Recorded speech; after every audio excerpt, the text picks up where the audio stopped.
You know that person who can turn a birthday party into a therapy session? Today we're going to talk about how not to become that person and how Jesus helps us stay joy-filled instead of drained and draining. Have you ever walked into a room and felt that heaviness before anyone said a word? Someone's tone, silence or sighs shift the whole room. And if we're honest, sometimes that person is us. We smile, but inside something aches. A comment stung. A moment still replays in our mind.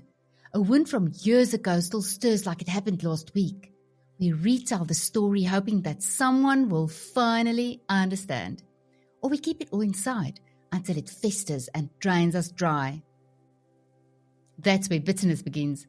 A wound that lingers long enough to infect everything and everyone around it. Do you have those wounds? Let's talk about this, because this journey that we call life, it matters. Your joy matters. Your peace matters. The effect you have on others matters.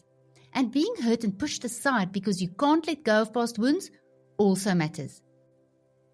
And if perhaps it doesn't matter to you, you must know that it matters to me, because I genuinely care about you. And I know how it feels to have those bitter seeds that grow in your heart slowly but surely over years, even if you don't say anything, even if you think you are over it. Also, I know how it feels to be finally free of that and the blessings that freedom from bitterness unlocks in our lives. And I truly want that for you, my friend. And let me tell you this, your joy and peace and freedom from bitterness definitely matters to God, because He wants you to live joyfully, to reflect His light and rely on Him to heal the things you can't fix alone. So today, instead of grabbing a coffee, put on your metaphorical garden boots, take that garden fork and spade, and let us faith out the bitterness weeds that have started suffocating not only our heart gardens, but have caused us being pushed aside, isolated, and even more bitter and alone than before. You're listening to the Jules for Jesus podcast. I'm Jules, and this is a space where we pause the noise of life long enough to let Jesus tend to the parts of our hearts we often hide. Today we're letting Him deal with the bitterness we never meant to carry.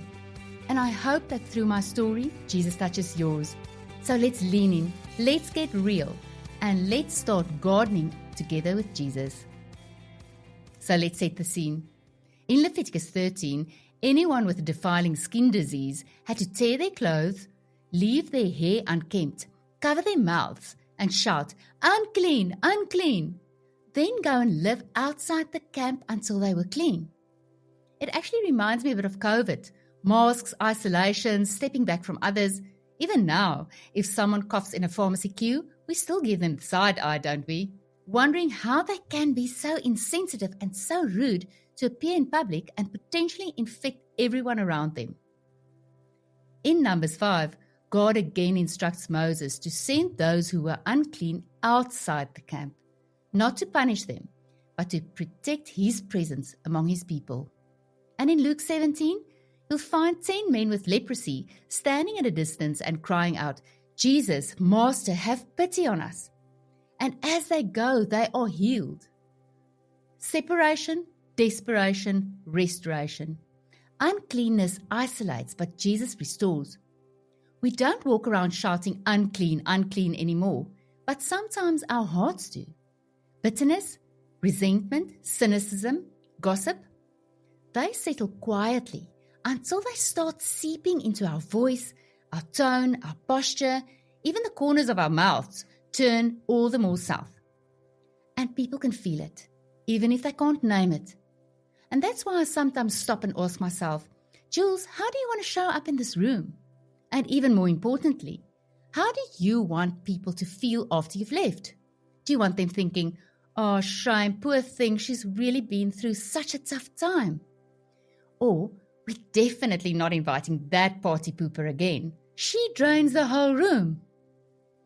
Or do you want them to say, "Wow, she carries a lightness despite her struggles. I want that too"? Because here's the truth.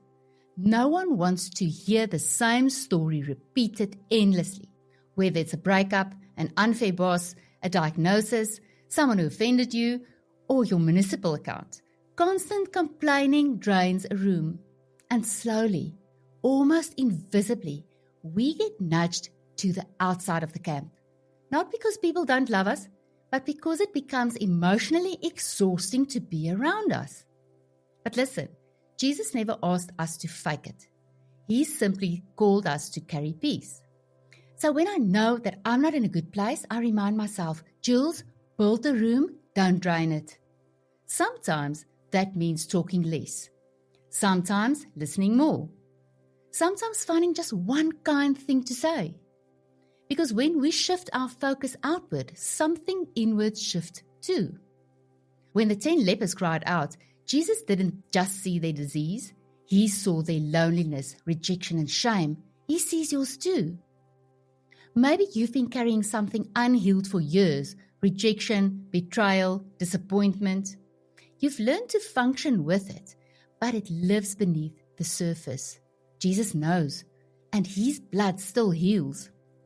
Lay it at His feet, the wound that still throbs, the words that replay at night, that ache that tightens your heart. Don't let it define you. Don't let it harden you. Let Jesus refine you.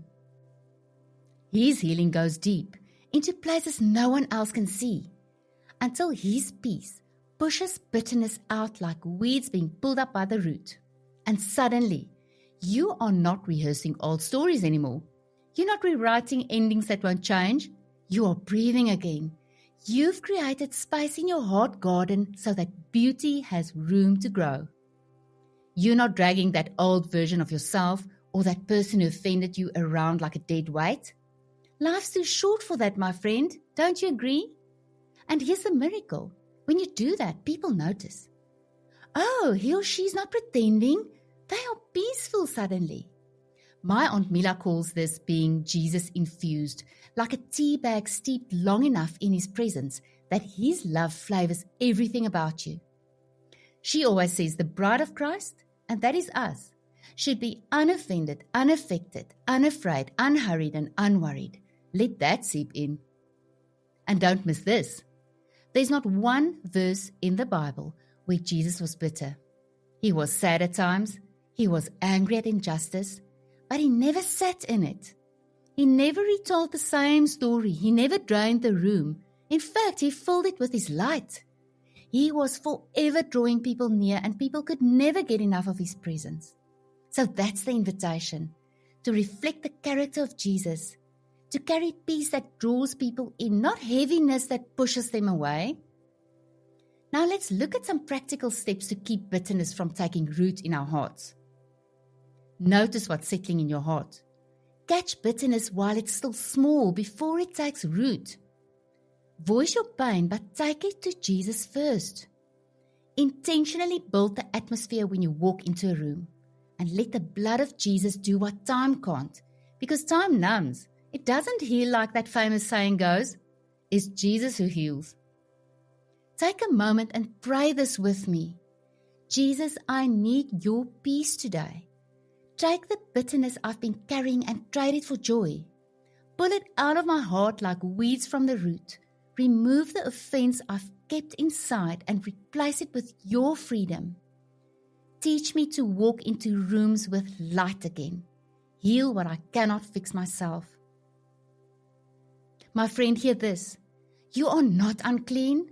You are not too far gone. You are not your pain.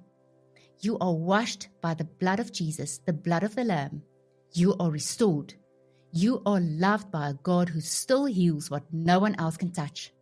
So go ahead. Rise, walk, and shine. And hey, don't be that party pooper.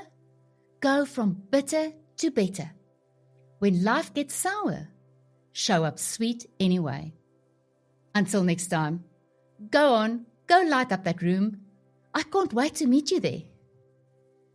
Oh, before we wrap up, if this episode spoke to you, I'd love for you to share it with someone that you love or care about. Someone who needs to hear this message today. Someone who might be sitting in the same bitterness that perhaps you were just freed from. Yes, please go ahead and help me scatter seeds of hope in a world full of bitter weeds.